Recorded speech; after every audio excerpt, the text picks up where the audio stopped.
Bismillahirrahmanirrahim. Alhamdulillahirabbil alamin. Wassalatu wassalamu ala asrofil anbiya'i wal mursalin Sayyidina wa maulana Muhammadin wa ala alihi wa sahbihi ajma'in. Rabbi shrahli sadri wa yassirli amri wahlul 'uqdatam min lisani yafqahu qawli. Yang kami hormati Bapak Kepala Sekolah Bapak Madnuri, yang kami hormati khusus Ibu Hajah Nazulah CGP dari sekolah kita SMA Negeri Sarjabon, Bapak Ibu, teman-teman pengajar yang berbahagia. Pertama, puji syukur kita haturkan kehadiran Allah Subhanahu wa taala sehingga pada detik ini kita bisa hadir dalam acara diseminasi budaya positif di sekolah. Nanti akan dipaparkan langsung oleh Bu Hajah Nazulah selaku CGP-nya. Untuk menyingkat waktu, acara pada siang hari ini tersusun sebagai berikut, yaitu pertama pembukaan, kemudian dilanjutkan dengan sambutan, yang terakhir acara inti fokus total dibawakan oleh Ibu Nazulah selaku CGP-nya. Sebelum acara demi acara kita lanjutkan, kita lalui, lebih elok kita semua berdoa, dibuka dengan bacaan Ummul Quran Suratul Fatihah dengan niatan apa yang akan kita dengar, apa yang kita pelajari hari ini berguna bagi diri kita, khususnya untuk anak didik kita ke depannya. Amin ya rabbal alamin. Al-hadiniyah wa ala manawaniyatus sholih. Al-Fatihah.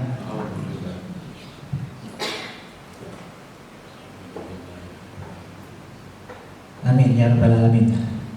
Terima kasih. Dilanjutkan acara yang kedua, yaitu sambutan dari Kepala Sekolah Bapak Madnuri. Waktu dan tempat kami persilakan.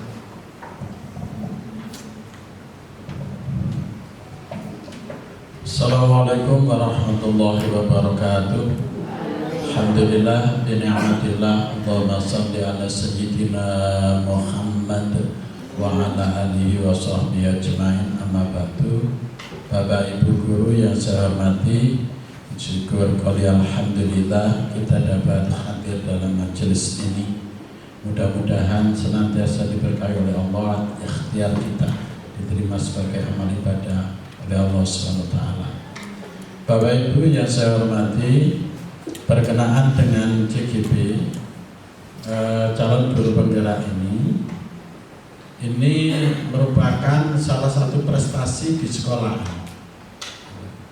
Jadi indikasi sekolahan itu diantaranya sekolahan yang mempunyai kompetensi yang unggul gurunya, itu diantaranya adalah di dalam sekolahan itu ada guru penggeraknya. Bapak Ibu, untuk Bu Nazulah tidak henti-hentinya untuk bisa mendiseminasikan hasil pengalaman baik yang telah didapat dari narasumber-narasumber yang ada. Okay. Jadi panjenengan mumpun nanti sukan-sukan gak ini lah gak apa-apa sih.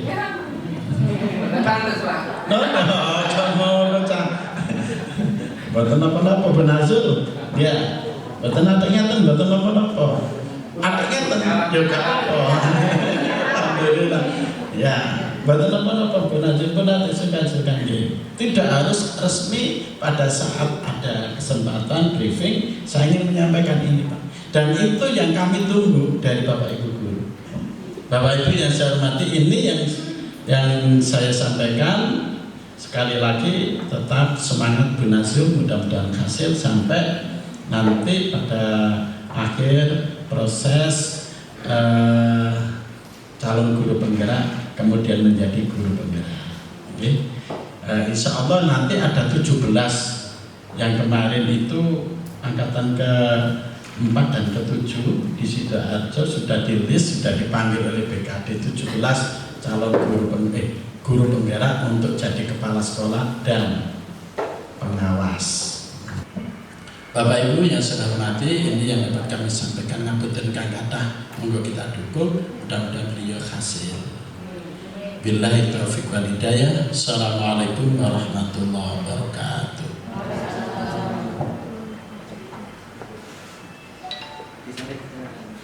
Disampaikan terima kasih banyak atas sambutannya Bapak Kepala Sekolah. Mudah-mudahan apa yang disampaikan bisa kita resapi dan kita manfaatkan untuk diri kita, pengembangan untuk ke depan ke sekolah kita, khususnya bagi Ibu Nazul dan juga teman-teman yang nantinya insya Allah dipastikan menyusul nantinya. Amin. Langsung saja ke acara inti, yaitu akan langsung full diisi oleh CGP kita. Saya selaku membawa acara singkat, mohon maaf apabila ada kata-kata yang tidak berkenan, dan akhirul kalam, billahi taufiq wal hidayah. Assalamualaikum warahmatullahi wabarakatuh. Waktu sepenuhnya untuk CGP kita Bu Nazul. Aplaus untuk beliau. Terima kasih. Saya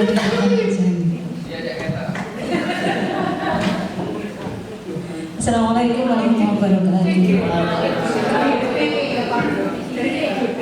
Saya ucapkan terima kasih kepada Bapak Ibu semua bisa hadir dan nanti menemani saya sampai selesai. Pertama-tama kita panjatkan rasa syukur kita kehadirat Allah Subhanahu wa taala sehingga kita semua bisa menghadiri dan membantu saya menyelesaikan tugasnya. Kemudian salam serta salam semoga tetap tercurahkan kepada junjungan Nabi Muhammad SAW. Awal saya ikut CGP memang sama seperti Bapak Gus, meningkatkan kompetensi, meningkatkan dan mengembangkan kompetensi. Jadi meningkatkan dan mengembangkan kompetensi itu awal saya ikut CGP. Jadi yang belum ikut monggo ayo semangat kita ikut CGP. Ini ada tugas dari 1.4 ini saya mendiseminasikan budaya positif. Jadi untuk satu modul itu ada empat bab ya seperti itu. Jadi ini akhir dari modul 1. Ini yang saya sampaikan, diseminasi budaya positif di sekolah. Lanjut Pak. Nah, saya pengen tanya, apakah Bapak Ibu setuju bila pemberian hukuman dapat mendisiplinkan siswa? Coba silakan angkat tangan yang setuju. Hukuman dapat mendisiplinkan siswa. Adakah yang setuju? Saya setuju. Saya setuju. Oh ada. Oke. Yang kedua, pemberian hadiah meningkatkan prestasi siswa. Setuju ya? Banyak. Kemudian guru harus mampu memberikan solusi untuk setiap siswa yang bermasalah. Setuju ya? Oke. Guru berperan sebagai teman bagi siswa. Setuju? Semuanya setuju? Oke. Kita lanjutkan. Nah nanti kita bahas. Kita cari nanti manakah yang benar? Setuju atau tidak setuju? Nanti Bapak Ibu sendiri yang mencari tahu ya. Jawaban saya tadi benar atau salah? Lanjut Pak. Nah di sini CGP itu diajari merubah paradigma belajar.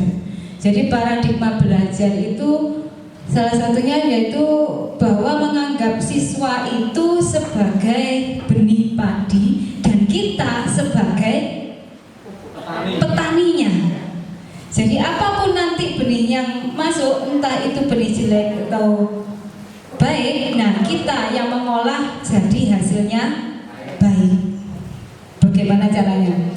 Nah budaya positif sekolah yang dimaksud di sini yaitu nilai-nilai dan kebiasaan positif di sekolah yang berpihak pada peserta didik agar mereka dapat berkembang menjadi pribadi yang kritis, penuh hormat dan bertanggung jawab. Jadi itu budaya positif yang akan kita lakukan di sekolah ya. Lanjut Pak. Nah, misal di sini ya, anggap ini ada A dan B. Jenengan sebagai A-nya, temannya sebagai B. Sobek secari kertas kecil, kemudian tuliskan benda yang dianggap berharga gitu ya. Dianggap berharga, kemudian digenggam. Kemudian temannya itu mencoba membujuk atau mungkin mengancam, menghardik atau bagaimana caranya supaya si A tadi, Anda itu tidak mau atau mau melepas tangannya. Nah, kira-kira kalau Anda sebagai si A yang pegang kertas tadi, barang berharga tadi, apa kira-kira yang akan kalian lakukan? Apa kalian akan buka tangannya atau tidak? Atau mungkin tidak? Kenapa? Saya tutupi. Berharga. Ada lagi? Tidak mau membuka? Ada yang mau membuka tangannya kah? Tergantung yang siapa yang buka. Oh, tergantung siapa yang buka, Pak. Itu dibuka. Setuju dibuka. Oke, nanti Pak ya. Supaya temannya membuka tangan, apa yang Bapak Ibu lakukan? Merayu. Merayu, komunikasi, Menyuap. mengancam, Mengiming-imingi. oh mengiming-imingi. Oke. Jadi ini nanti juga ada lagi jawaban nanti seperti ini bagaimana ya? Oke, lanjut Pak. Mengiming-imingi. Nah di sini tujuan pendidikan KHD Ki Hajar Dewantara yaitu menuntut segala kodrat yang ada pada anak-anak agar mereka dapat mencapai keselamatan dan kebahagiaan yang setinggi-tingginya, baik sebagai manusia maupun sebagai anggota masyarakat. Jadi kita sebagai pendidik hanya dapat menuntut tumbuh dan kembangnya kekuatan kodrat yang ada pada anak, sehingga dapat memperbaiki lakunya dan tumbuh kekuatan kodrat pada anak-anak. Jadi untuk menimbulkan potensi anak tanpa harus ada paksaan gitu ya. Jadi menimbulkan istri dari anak. Lanjut Pak. Ini. Jadi kita sendiri yang memegang kontrol atas kepalan tangan kita tadi, ya kan? Menyerahkan membuka kepalan tangan tadi kan kita sendiri yang mau membuka atau enggak. Seperti katanya Pak Hadi, tergantung siapa yang buka. Nah, ada yang cenderung buka aja gitu ya. Jadi apakah kira-kira membuka atau menutupnya kepalan tangan itu tergantung pada diri kita masing-masing sesuai dengan kebutuhan dasar kita. Oh, sing buka Bu Nini tak buka ya. Itu kan sesuai kebutuhan dasar ya. Nah, itu jadi semuanya memang tergantung pada kitanya sendiri. Lanjut Pak. Nah di sini ada perubahan paradigma teori kontrol, teori pilihan atau ilustrasi kontrol. Selama ini kita menganggap guru itu mengontrol murid, iya kan? Iya, menganggap kita bisa mengontrol siswa. Kemudian bahwa kritik dan membuat orang merasa bersalah itu dapat menguatkan karakter. Iya? Apa iya?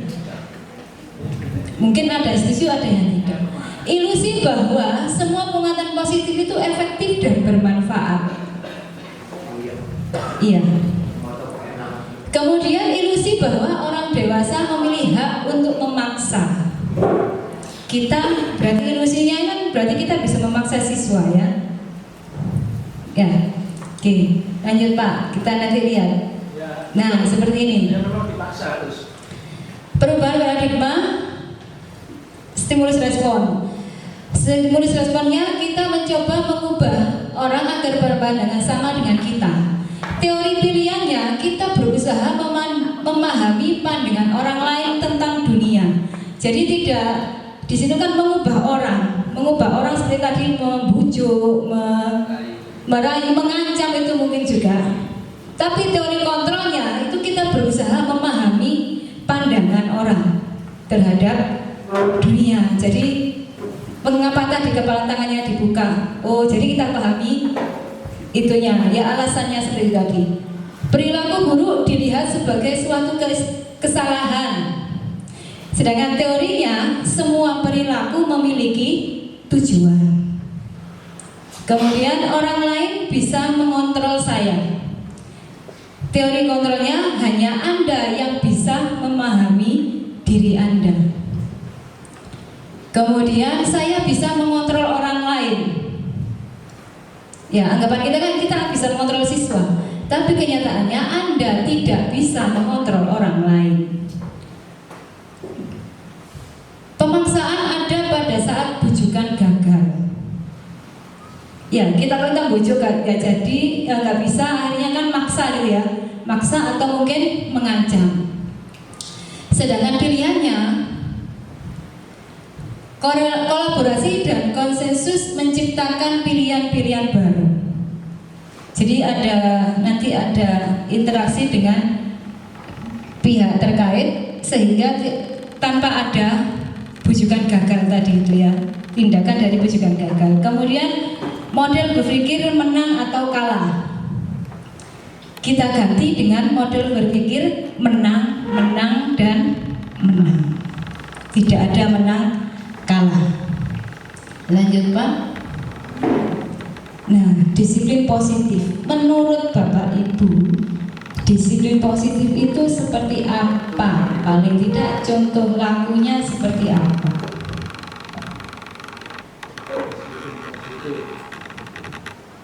Disiplin positif, contoh lakunya misalnya seperti apa yang selama ini terjadi di sekolah?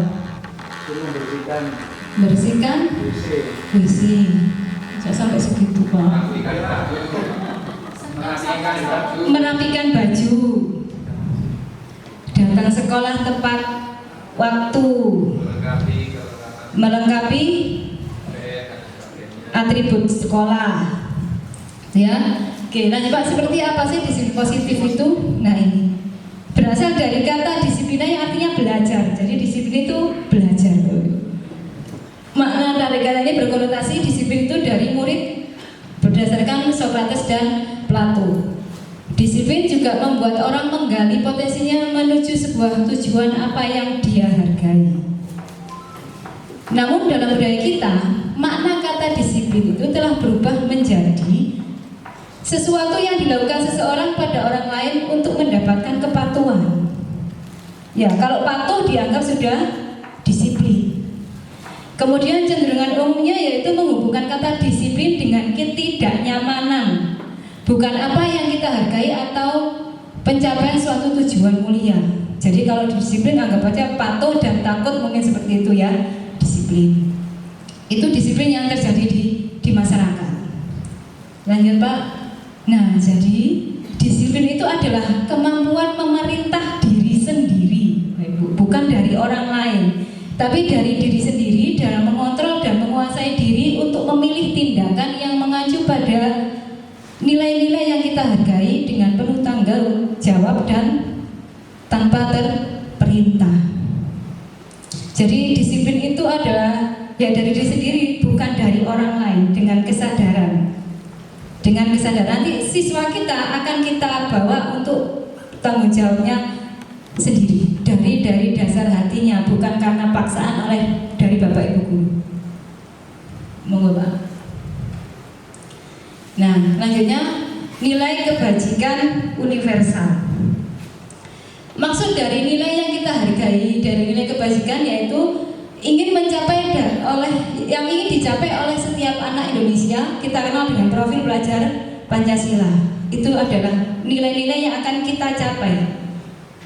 Beriman dan berakhlak mulia, mandiri, bernalar kritis, berkebinekaan global, bergotong royong dan kreatif. Ini adalah tujuan akhir dari pendidikan Pancasila ya, berprofil pelajar Pancasila. Beberapa minggu yang lalu saya dan PP kami itu mencoba untuk menganalisa visi sekolah. Ya, menganalisa visi sekolah dan hasilnya setelah analisa itu ternyata visi sekolah kita itu sudah sesuai dengan profil pelajar Pancasila, meskipun tidak semua. Jadi tidak harus semua mencakup ini. Cukup kita ambil mana yang memenuhi. Kita ambilnya yang beriman, berakhlak mulia, kemudian kreatif. Ya, ada kan kreatif, kemudian bernalar kritis. Itu ada.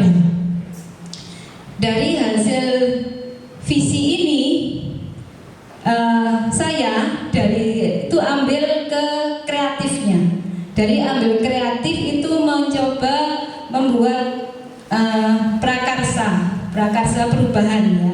Masih dalam proses membuat numerasi di lorong sekolah. Saya kerjasama dengan tim literasi untuk mendampingkan numerasi dengan literasi. Saya ambil di kreatif. Dan kemarin saya juga men-sharekan tentang visi sekolah kita. Mereka tertarik dengan batik wali. Ya, batik walinya kan disingkatnya batik wali. Mereka tertarik itu, kenapa visinya seperti itu, akhirnya disingkat jadi batik wali. Kalau saya nanti salah dikoreksi. Kalau pahaman saya, visi ini batik wali. Kalau mau karena singkatannya bagus, jadi meskipun nanti ada perubahan, paling enggak kalimatnya atau katanya yang dirubah, insya Allah yang mendekati sama. Kemarin kan ada inovasi gitu ya, nah itu dirubah nanti, tapi tetap batik wali. Jadi tetap batik wali karena itu juga satu daya tarik sehingga orang-orang batik wali seperti apa ya. Jadi pengen tahu visi misi kita. Tuh, lanjut Pak. Nah ini motivasi perilaku manusia. Jadi tadi kan semua tindakan itu punya tujuan. Untuk menghindari ketidaknyamanan atau hukuman apa yang akan terjadi apabila saya tidak melakukannya. Ini kan kalau dia misalkan terlambat, supaya tidak terlambat karena untuk menghindari hukuman. Nah itu berarti ada motivasi dari eksternal, bukan dari dirinya sendiri. Kenapa mengerjakan tugas? Nanti kalau nggak mengerjakan tugas dimarahi ibu guru. Nah itu juga dari eksternal. Kemudian di situ ada untuk mendapatkan imbalan dari orang lain atau untuk mendapatkan apabila saya melakukannya. Apa kok sih tahu? Saya nanti kalau belajar dikasih permen sama Bu Nini. Nah itu juga dari eksternal. Padahal sama-sama mendapat benar. Kemudian penghargaan itu memang tidak efektif. Ya, di samping tadi alasan banyak seperti itu. Penghargaan juga mengurangi motivasi intrinsik. Ya, aku cek dilem Bu Nazrul melok memang nyapu-nyapu. Kemudian nilainya baik, aku dilem Bu Nini, dilem Bu Hurin. Pokoknya ada pujian itu ya. Tuh, memang sekali-sekali boleh. Kalau seperti saya sekali-sekali boleh, tapi jangan tiap ada ini. Jadi anak itu merasa ternyata nggak dapat hadiah. Sekarang sudah nggak ada hadiah. Jadinya turun motivasi yang lain itu turun. Kenapa kok sekarang sudah jarang nilai 8? Ya memang sudah nggak ada hadiah lagi tuh. Apa bu nggak tahu kayak hadiah saya. Kalau dulu kan dikasih hadiah coklat seperti itu. Lanjut Pak. Kemudian ini ada program kebajikan, bentuk apresiasinya. Dalam memberikan apresiasi atau pengakuan perlu diingat beberapa hal. Beri pengakuan secara khusus. Kemudian beri pengakuan secara pribadi. Tidak di depan temannya. Ya, kalau di depan temannya untuk motivasi iya, tapi kalau terlalu mencolok nanti anak nanti juga merasa ditinggikan dan yang lain juga merasa direndahkan. Beri pengakuan kepada semua murid. Kalau kepada semua murid ya harus bergantian semuanya dapat pengakuan. Kemudian pengakuannya secara konsisten. Jadi sekarang ngasih penghargaan, besok enggak, sekarang lagi, nah itu kan tidak konsisten. Kemudian fokus pada proses. Jadi memberikan penghargaan itu yang dilihat adalah prosesnya, bukan pada hasil akhirnya. Lanjut Pak. Nah ini hukuman dan konsekuensi dalam menjalankan peraturan ataupun keyakinan kelas atau sekolah. Jika ada suatu pelanggaran, tentunya sesuatu harus terjadi. Untuk itu kita perlu meninjau ulang tindakan penegakan peraturan atau keyakinan kelas di sekolah kita. Tindakan terhadap suatu pelanggaran pada umumnya berbentuk hukuman atau konsekuensi. Kira-kira sama nggak hukuman dengan konsekuensi itu ya? Sama apa enggak kira-kira?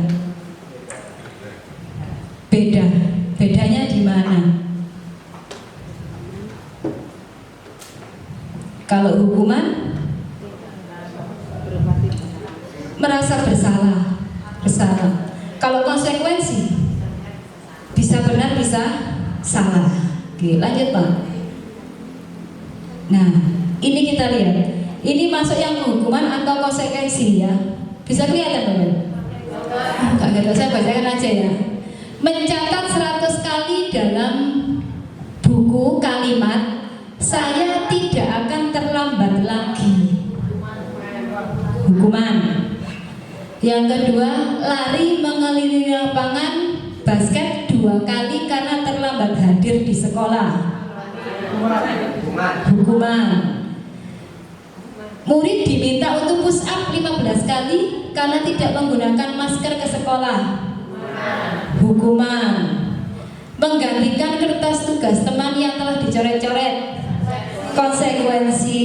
Membersihkan tumpahan air di meja tulis karena tersenggol pada saat belajar. Konsekuensi.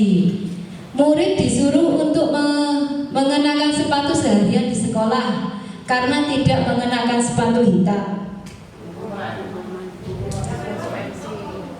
Murid disuruh untuk mengenakan sepatu seharian di sekolah karena tidak mengenakan sepatu, maksud saya tidak mengenakan sepatu seharian karena tidak mengenakan sepatu hitam. Hukuman atau konsekuensi? Lari mengelilingi lapangan basket 2 kali karena terlambat 10 menit untuk pelajaran PJOK. Konsekuensi. Oke, lanjut Pak. Itu. Jadi mencatat 100 kali kalimat tadi saya tidak akan apa itu masuk hukuman. Kemudian lari mengelilingi lapangan juga hukuman. Murid diminta push up hukuman juga. Menggantikan kertas tugas teman yang dicoret-coret konsekuensi. Membersihkan tumpahan air di meja konsekuensi. Murid disuruh untuk tidak mengenakan sepatu seharian itu hukuman.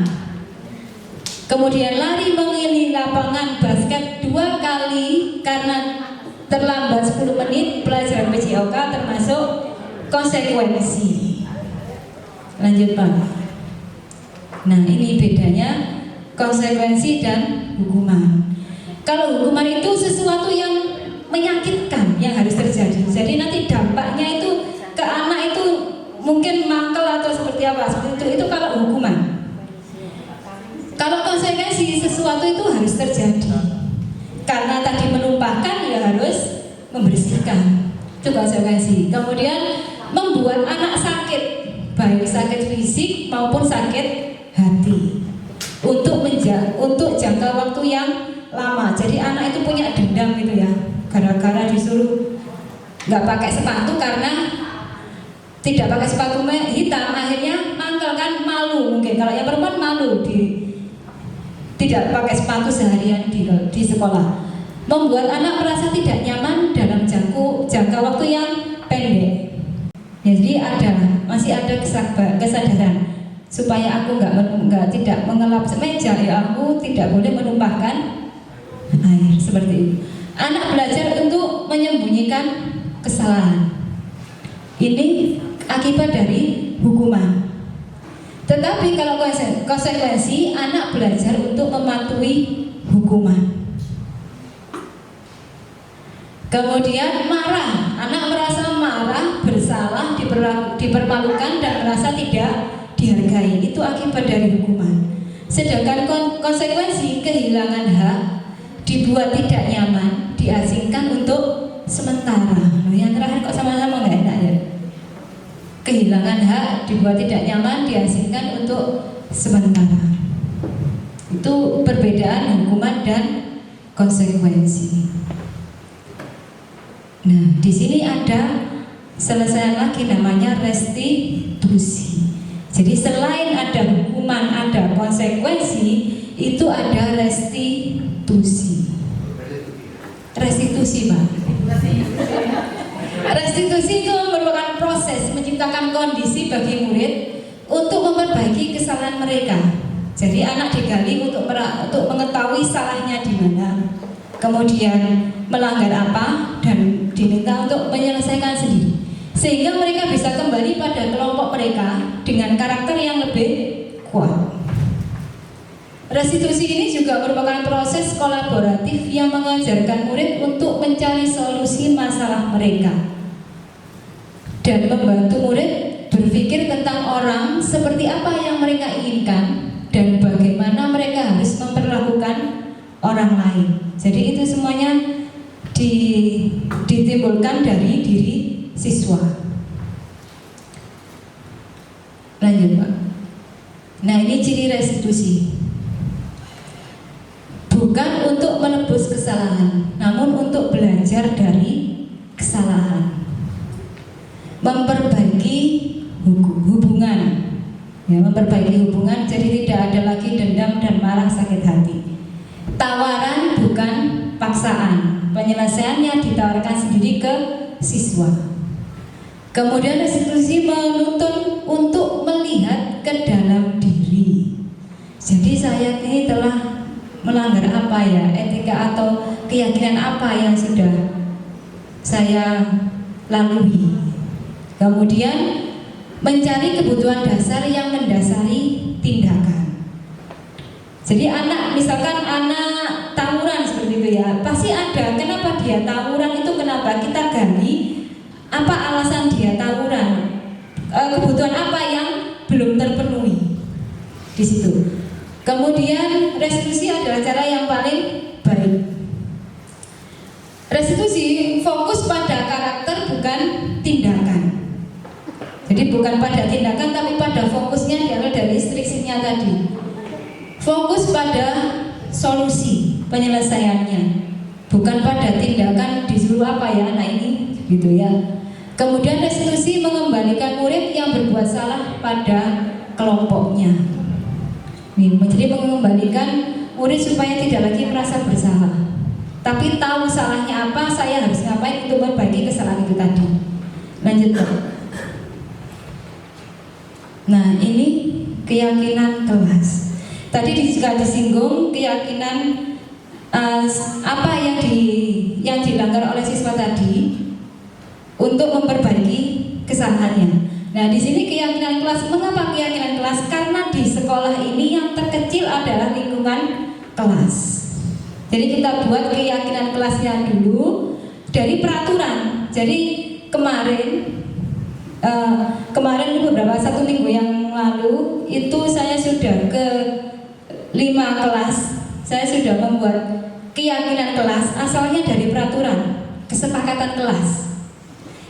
Memang dari awal taunya anak kesepakatan kelasnya. Nah itu kita rubah jadi keyakinan kelas. Dari keyakinan kelas nanti akan menjadi lingkungannya jadi positif. Dengan lingkungan positif maka akan menjadi budaya yang positif tanpa bapak ibu guru memarahi, menghukum, itu paling hanya mengingatkan gitu saja. Itu harapannya seperti itu. Lanjut Pak.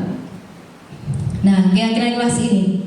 Keyakinan kelas ini adalah nilai-nilai kebajikan atau prinsip-prinsip universal yang disepakati bersama secara universal, lepas dari latar belakang suku, negara, bahasa maupun agama. Menurut Gosen, suatu keyakinan akan lebih memotivasi diri dari dalam atau intrinsik. Seseorang akan lebih bersemangat untuk menjalankan keyakinan daripada hanya sekedar mengikuti serangkaian peraturan. Jadi kalau saya lihat di kelas 9 tadi juga saya lihat itu sudah ada peraturan kelas. Sudah ada. Nanti kita rubah menjadi keyakinan kelas. Jadi tidak, saya melihat itu masih banyak. Peraturan kelasnya ada 5, ada yang 7 seperti itu. Ya, mungkin tiap mapel beda, mungkin tiap kelas juga beda. Lanjut Pak.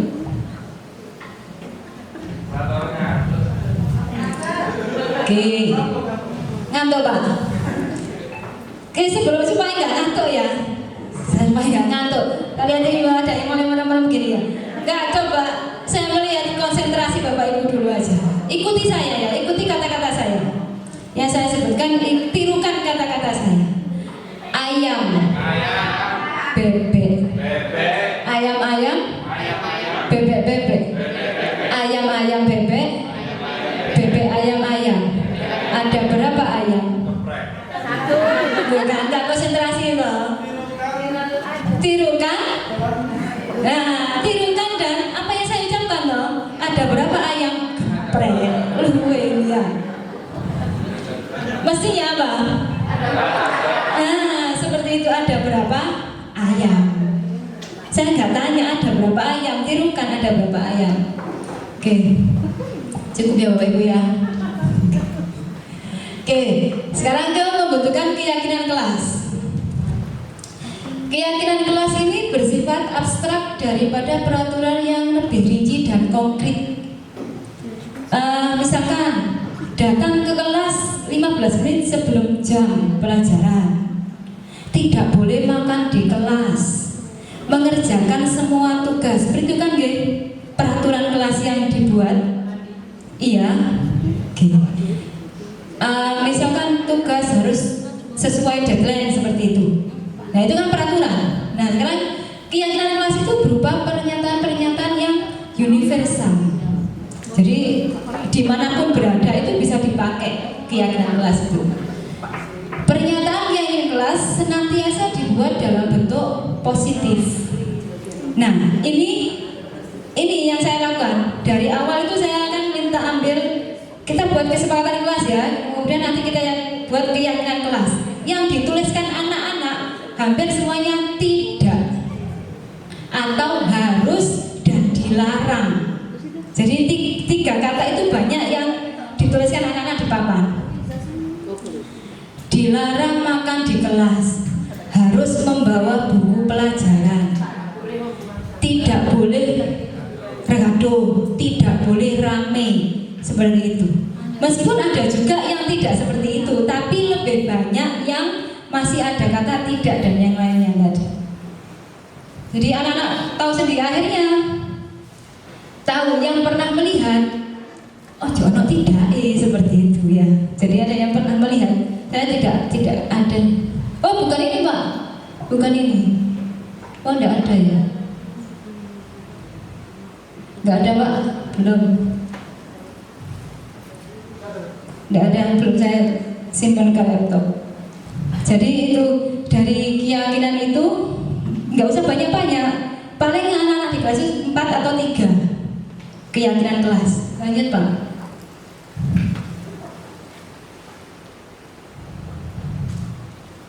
Nah ini bedanya keyakinan sama peraturan. Kalau peraturan selalu kembalikan buku ke tempatnya, gitu ya. Dilarang mengganggu orang lain.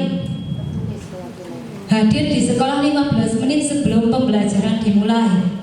Dilarang melakukan kekerasan.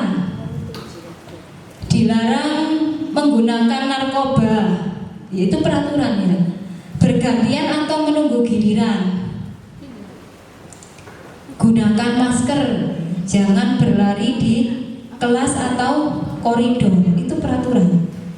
Tapi kalau keyakinan itu tanggung jawab. Misal, selalu kembalikan buku ke tempatnya. Keyakinan apa? Keyakinan kelasnya bertanggung jawab. Jadi tiap habis memakai ya harus mengembalikan. Itu sudah tanggung jawabnya anak. Kalau habis memakai ya dikembalikan. Kemudian dilarang mengganggu orang lain. Keyakinan kelasnya menghormati orang lain. Keyakinan kelas, ya, keyakinan kelasnya menghormati orang lain. Jadi tidak terperinci. Seperti hadir 15 menit sebelum pembelajaran dimulai, itu menghormati orang lain dan berkomitmen. Jadi 2 itu tadi, dilarang mengganggu orang lain serta hadir 15 menit sebelum pelajaran dimulai, itu bisa jadi 1 kan, yaitu menghormati orang lain. Kemudian dilarang melakukan kekerasan. Keyakinan kelasnya apa? Keselamatan. Keselamatan menghormati orang lain. Dilarang menggunakan narkoba. Itu untuk kesehatan. Kemudian bergantian menunggu giliran, menghormati orang lain dan bersabar. Itu keyakinan yang harus kita jalankan dengan anak-anak ya. Kemudian jangan berlari di kelas atau koridor, keselamatan atau keamanan. Mungkin juga menghormati orang lain. Nah, yang membuat ini siapa? Ya kita, Bapak Ibu guru dengan anak-anak. Nanti anak-anak itu tahu sendiri. Jadi saya giring. Kira-kira kalau mengembalikan pada tempatnya itu termasuk perilaku apa menurut kalian? Tanggung jawab. Jadi anak sudah nyaut, jadi digiring dulu, digiring ya. Sehingga perilaku jadi untuk emang ada kelas yang cepat, ada yang kelas yang enggak ya. Jadi ada yang misalnya tanggung jawab. Kalau misalkan 15 menit itu masuk apa? Disiplin. Bisa seperti itu. Kalau memakai atribut lengkap masuk dalam disiplin keyakinannya. Kita tulis keyakinan anak. Kita tuliskan di situ. Jadi tidak harus banyak peraturan. Jadi kemarin yang saya kumpulkan 1 minggu itu banyak keyakinan kelas yang ditulis itu bertanggung jawab, menghormati orang lain, kemudian disiplin, menyayangi, saling menyayangi itu. Kemudian satu lagi, menghormati orang lain dan barang miliknya. Itu keyakinan kelas yang sudah saya buat di kelas-kelas. Lanjut Pak. Nah, ini ada kebutuhan dasar manusia tadi. Setiap tindakan pasti ada alasannya. Nah, alasan itu tadi pasti anak itu ada sesuatu yang belum terpenuhi dalam dirinya sehingga dia melakukan kegiatan tadi, misalkan memakai sepatu tidak warna hitam misalkan, kan ditanya kenapa enggak warna hitam? Oh, enggak punya, berarti kebutuhan apa ini? Mungkin anak juga bisa jawab seru aja Bu, biar kenal sama Pak Romi, mungkin seperti itu ya. Jadi anak jawaban anak mungkin macam-macam. Ada 5 kebutuhan dasar manusia, yaitu cinta kasih atau diterima di lingkungan, kemudian penguasaan, kesenangan, kebebasan, dan survival. Nah, keren ya, survival. Apa survival? Bertahan hidup. Mungkin beberapa anak kita yang malak temannya itu mungkin juga karena bertahan hidup, mungkin nggak samu dari rumah. Ya, mungkin juga karena cinta kasih itu mancek dilem atau mungkin dapat penguasaan. Wih, kalau dilihat temannya bisa malak, adik kelasnya kan kelihatan gagah, mungkin seperti itu.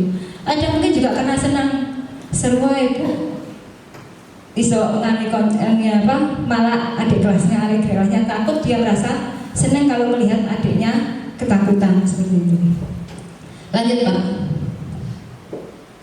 Nah ini misal seperti ini. Ibu Ani guru kelas dulu di SMP, bukan 5-nya ya. Di SMP Pelita Hati. Sedang bingung menghadapi ulah salah satu murid di kelasnya, namanya Agus. Beberapa anak telah datang dan mengeluhkan Agus yang seringkali meminta bekal makan siang mereka dengan paksa. Jika Anda menghadapi situasi seperti Ibu Ani, apa yang Anda lakukan? Menurut Anda, kira-kira apa alasan Agus melakukan itu? Lapar. Kira-kira apa alasannya Agus melakukan minta bekal yang temannya tadi? Nggak bisa beli. Ibunya nggak masak. Oh, kepingin bekal temannya. Gurunya membelikan. Gurunya? Ini ngerebut anak temannya ya? Oh, pengen dibelikan guru. Oh, pengen dibelikan guru maksudnya. Oke, ada lagi? Karena nakal. Karena nakal. Oke, lanjut Pak. Tidak ada anak nakal katanya Bu Ria. Jika jawaban Agus ini ya, jika jawaban Agus itu karena ia lapar dan orang tuanya tidak membawakan bekal makan siang, berarti kebutuhan yang tidak terpenuhi adalah bertahan hidupnya tadi. Mungkin kelaparan tadi ya. Jadi bertahan hidup. Kemudian mungkin jika ia juga jawab senang temannya jadi memperhatikan dia. Ya, jadi diperhatikan. Mungkin dengan begitu dipanggil guru BK, seneng guru BK yang cantik seperti itu. Mungkin seperti itu kan, ya? Ruangannya ber-AC juga. Atau mungkin dia merasa hebat karena temannya jadi takut menuruti keinginannya. Itu adalah pengakuan. Itu adalah salah satu kebutuhan pengakuan. Kemudian dia merasa bosan dengan bekal yang dibawa ibunya karena merasa membawa bekal yang sama terus tiap hari. Nah, itu bebas. Kebebasan apa? Kebebasan milih itu tadi loh. Bu, aku beli hari ini bawa bekal ayam goreng misal. Kemarin sudah ceplok, sekarang ayam goreng, besok apa. Nah, itu adalah kebebasan untuk memilihnya itu tadi. Kemudian mungkin iseng saja dan dia menikmati ekspresi wajah temannya yang kesal karena diambil makanannya. Itu adalah kebutuhan kesenangan. Ya, jadi itu kebutuhan lima kebutuhan dasar yang itu. Jadi kita gali anak-anak itu melakukan itu karena apa? Ya. Lanjut, Pak. Nah, ini 5 posisi guru yang kita jalankan. Ada penghukum, pembuat merasa bersalah, teman, pemantau, dan manajer. Selama ini Bapak Ibu guru menempatkan posisi di mana? Teman, penghukum, teman, penghukum. Ada lagi? Ada manajer? Ada. Karena punya manajer ada. Saya guru rumah murid nyata. Manajer. Itu bukan manajer itu, Pak. Bagian merentah. Pemantau mungkin juga bisa kan? Pemantau mungkin ya seperti itu. Pemantau, pengawas ya, teman. Mungkin kebanyakan dari kita teman mungkin ya. Iya.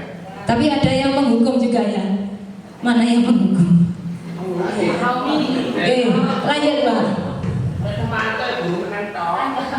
Lanjut, Pak. Ini ya, terlalu kecil ya. Ini kontrol gitu. posisi kontrol guru. Ya, yang kolom sebelah kiri itu motivasi guru berbuat misalkan. Kalau penghukum, motivasinya guru berbuat itu menghardik, menunjuk, menyakiti dan menyindir. Itu penghukum. Kalau pembuat rasa bersalah itu berceramah dan mengatakan seharusnya. Ibu kecewa seperti itu ya. Pembuat rasa bersalah. Sebenarnya, nah itu penghukum. Kalau membuat rasa bersalah itu jadi kalau setelah diomongi anak itu jadi minder, jadi merasa bersalah. Jadi anak itu nunduk karena menyesal rasa bersalah tadi itu membuat rasa bersalah. Kemudian kalau sebagai teman itu membuat alasan-alasan untuk disukai muridnya. Ya, ayo kerjano, ininya dikerjakan, ayo nanti supaya kamu dapat begini. Nah itu sebagai teman. Jadi nanti dampaknya juga ada sendiri seperti itu. Kemudian memantau, menghitung dan mengukur. Jelas ya ada ya. Kemudian kalau manajer bagaimana? Mengajukan pertanyaan. Jadi tidak menghukum, yang mengajukan pertanyaan untuk menggali motivasi anak, tujuan anak melakukan tindakan itu tadi. Kemudian untuk berkata, nah gurunya kalau berkata, kalau penghukum ngomongnya seperti ini, kalau kamu tidak melakukan awas ya. Itu kalau penghukum. Rasakan nanti ya. Kalau kamu tidak melakukan awas, rasakan nanti ya. Nah itu. Kemudian kalau pembuat rasa bersalah, kamu seharusnya sudah tahu itu ibu lelah sekali mengatakannya. Ibu stres kamu seperti ini. Mungkin ada wali kelas yang seperti itu. Mungkin ya. Iya. Saya sudah berkali-kali mengingatkan. Nah, jadinya anak kan merasa bersalah. Tapi kalau anak tidak tidak berhasil. Ya, tidak membuat rasa bersalah, berarti dianggap sebagai teman mungkin ya. Ayolah lakukan demi ibu. Masa kamu tidak mau? Ingat tidak ibu pernah bantu kamu. Itu kalau teman. Ya, teman. Tapi kalau pemantau itu apa peraturannya? Ayo. Peraturannya bagaimana? Di kelas kamu harus bagaimana? Nah, itu pemantau. Tapi kalau manajer, nah, apa yang kita yakini? Apabila kamu kerjakan untuk memperbaiki masalah ini apa? Ya. Jadi kemarin itu saya juga melakukan ini, coba menggali. Jadi anak itu tahu, misalkan datang terlambat, apa kok datang terlambat? Ini bu, karena ini. Terus supaya tidak terjadi lagi bagaimana? Jadi anak tahu sendiri. Insya Allah mau melakukan. Tapi kemarin waktu itu yang di kelas, jadi dia rame. Ya itu Pak. Berarti belum ke dasarnya itu belum berhasil. Kemudian ini. Maka jika melakukan posisi kita sebagai penghukum, itu murid itu akan berkata begini, biarkan saja, nanti juga marah-marah lagi. Itu siswanya bilang gitu. Ya, tapi kalau kita membuat rasa bersalah, sebagai posisi pembuat rasa bersalah, murid akan begini, maafkan saya bu, saya nggak akan ulang lagi seperti itu. Kemudian sebagai teman, saya pikir ibu teman saya. Oh ternyata begitu ya bu ya, saya kok dihukum atau mungkin diapakan seperti itu. Nah, kemudian sebagai pemantau, berapa banyak bintang yang harus saya peroleh bu? Seperti itu ya. Berapa banyak bintang yang harus saya peroleh? Berapa halaman yang harus saya kerjakan? Itu kalau posisi kita sebagai pemantau. Tapi kalau sebagai manajer, bagaimana bu saya bisa memperbaiki permasalahan ini? Itu. Jadi kalau murid mungkin akan bertanya seperti itu kalau kita posisinya sebagai manajer. Lanjut Pak. Nah ini pernyataan saya kecewa sekali dengan kamu. Itu pembuat rasa bersalah. Sedangkan kamu tidak pernah belajar melakukannya, itu penghukum. Biasanya dengan nada yang agak tinggi. Ayolah lakukan demi ibu. Itu sebagai teman. Apakah kamu mendapat stiker hari ini? Itu sebagai pemantau. Kemudian kalau sebagai manajer, bagaimana kamu bisa menyelesaikan masalah ini? Jadi dikembalikan lagi ke siswanya.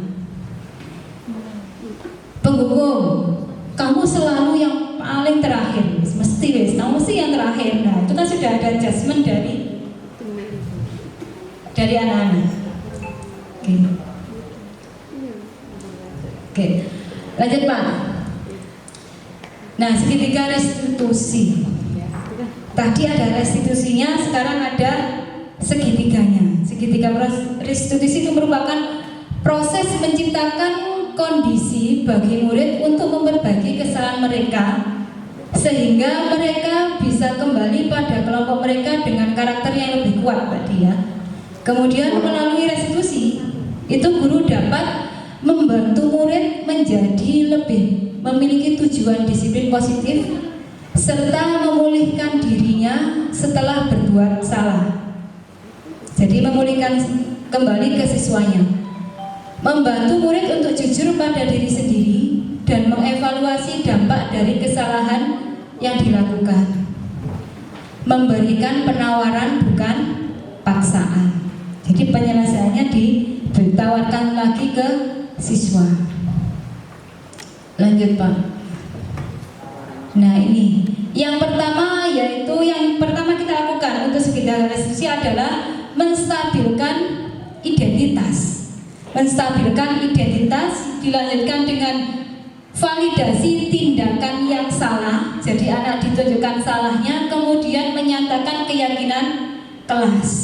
Jadi tidak merasa down dulu, tidak lagi down, tapi sudah merasa sama lagi. Tapi kemudian ditunjukkan identitas salahnya. ya ditunjukkan salahnya apa. Setelah ini baru salahnya apa? Tadi kamu ngapain?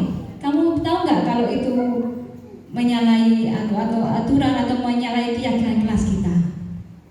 Setelah ditunjukkan bahwa tindakan itu salah, baru diberikan menyatakan atau menanyakan keyakinan mana kira-kira yang tidak menunjukkan berada kamu itu tidak menunjukkan keyakinan yang mana.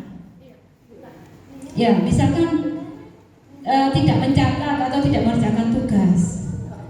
Anak tahu kira-kira dari keyakinan kelas yang ada itu mana yang kamu langgar atau keyakinan mana yang tidak kamu patuhi.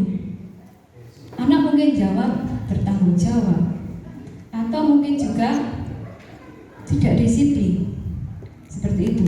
Nah, setelah menyatakan itu, menanyakan ke anak tahu keyakinan mana yang tidak dilakukan, dikembalikan lagi ke anak. Terus kamu untuk menyelesaikan ini supaya ini harus ngapain?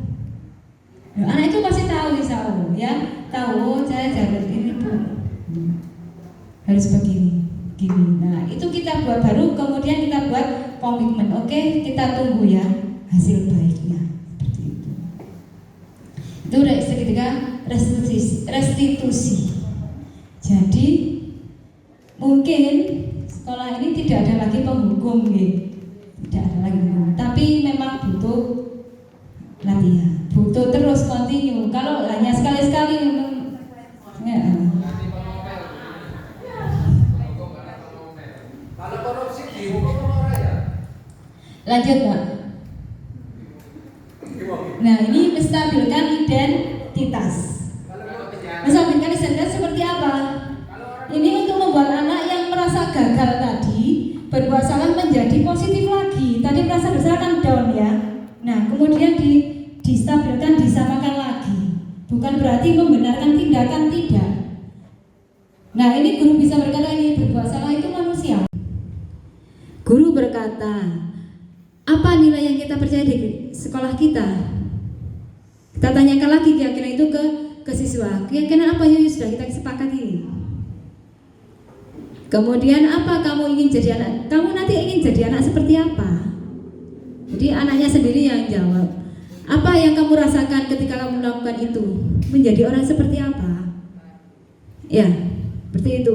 Jadi ada 3 tahapan itu yang kita lakukan untuk menyelesaikan masalah siswa. Lanjut, Pak. Oke, ini terakhir. Saya minta refleksinya Bapak Ibu. Kira-kira perasaan saat ini adalah ngantuk, bahagia, banyak ilmu. Guru tidak menyelesaikan masalah. Guru tidak memberi solusi pada masalah anak, tetapi anak yang mencari solusi. Oh, guru tidak mencarikan solusi, tapi siswa anak yang mencari solusi sendiri. Restitusi. Jadi sudah terjawabkan awal-awal tadi. Pertanyaan awal tadi loh ya, sudah terjawab. Tadi yang awal tadi ya, penghukum, kemudian apa tadi ya, konsekuensi dan yang lainnya. Nah, target selanjutnya apa kira-kira? Menerapkan disiplin positif. Ya, menerapkan disiplin positif di kelas awal, di kelas ya, di kelas. Tapi kayaknya berat ya. Tapi dicoba saja, dicoba. Semuanya itu kalau tidak dilakukan, tidak dicoba dimulai, ya memang kelihatan berat, iya kan? Oke, itu saja yang bisa kami sampaikan. Terima kasih sudah menemani saya untuk mendiseminasikan. Dan dari materi ini, itu yang hal baru bagi saya ya, mungkin bagi Bapak Ibu tidak, yaitu apa? Penghargaan itu ternyata menghukum siswa. Jadi itu saya merasa selama ini kan tak kasih penghargaan kayak coklat atau mungkin pujian, itu ya. Jadi ternyata itu bisa Hukuman kepada yang dikasih penghargaan atau juga kepada iya. Itu saya sering ya tambah. Itu terjadi di kelas saya. Kelas 7-8C yang sekarang itu ya. Itu ada anak itu kalau dari segi kompetensi semuanya bisa begitu ya. Mungkin Bapak Ibu yang pernah ngajar paham itu siapa. Jadi dia itu apapun bisa gitu. Jadi misalkan oh saya Bu, mesti dia ngatasi. Nah, karena dia selalu mendapat apresiasi baik dari Bapak Ibu guru, akhirnya di kelas itu anak itu nggak disenangi Bu. Jadi saya harus mengembalikan anak ini supaya saya sempat nggak mau lagi, saya minta tolong nggak mau lagi. Dan teman-temannya yang lain pun itu juga mesti kalau saya bilang sebut namanya itu sudah mencep ya, mesti begitu paling gitu seperti itu. Jadi saya harus mengembalikan itu tadi supaya anak itu pede lagi, mau lagi menunjukkan kemampuannya, dan anak-anak temannya itu tidak lagi karena dia unggul, teman yang lain itu merasa jadi apapun hasilnya mesti lebih baik itu, aku masih ini nggak pernah dapat ini, seperti itu Bu. Itu terjadi benar di kelas kami. Jadi saya harus mengembalikan anak-anak supaya merasa sama lagi, bahwa dia di kelas tidak lebih unggul, yang lain juga tidak lebih rendah.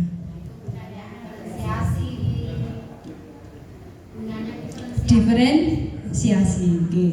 Ya. Jadi itu kejadian yang lalu. Itu jadi beberapa bulan itu anak sampai orang tuanya itu WA ke saya minta tolong.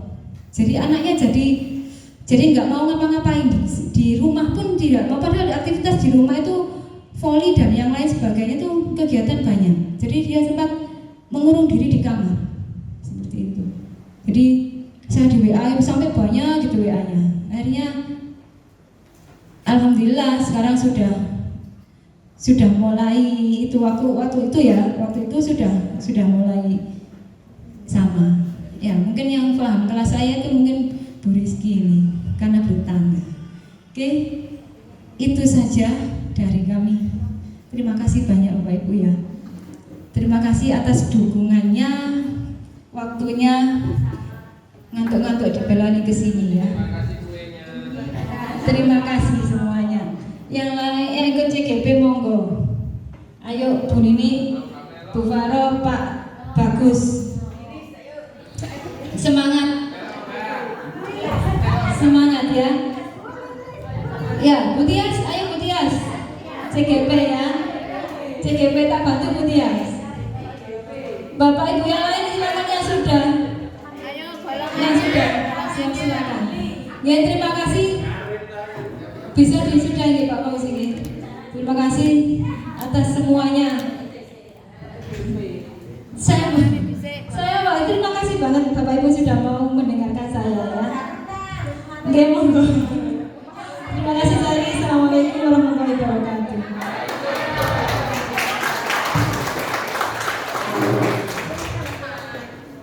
Sudah pernah membuat kesepakatan.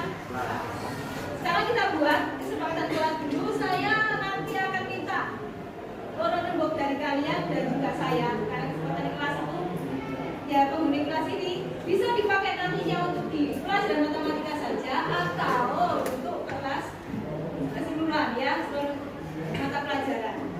Oke, langsung saja kita buat kesepakatan kelas.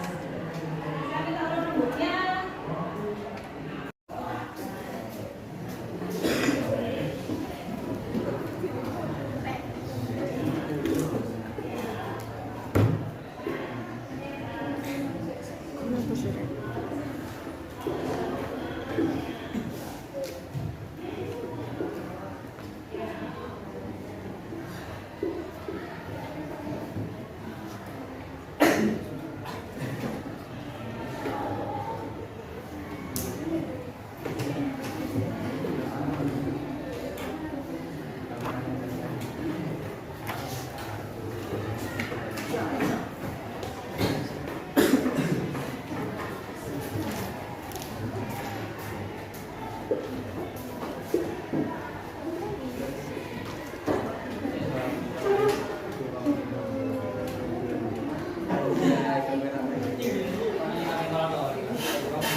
Ya, siap mengikuti pelajaran masuk dalam bentuk tanggung jawab, juga dalam bentuk disiplin. Oke, lanjut. Memakai atribut sekolah yang lengkap. Disiplin. Jaga. Mengumpulkan tugas tepat waktu. Tanggung jawab. Disiplin. Sudah. Wajib melaksanakan piket kelas.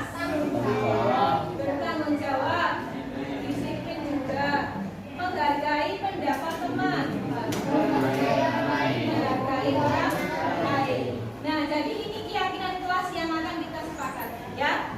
Kamu nanti akan meyakini dan melakukan keyakinan kelas ini. Ya. Salah satu contoh dari perilaku tanggung jawab apa?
Loh, disuwenggol kon.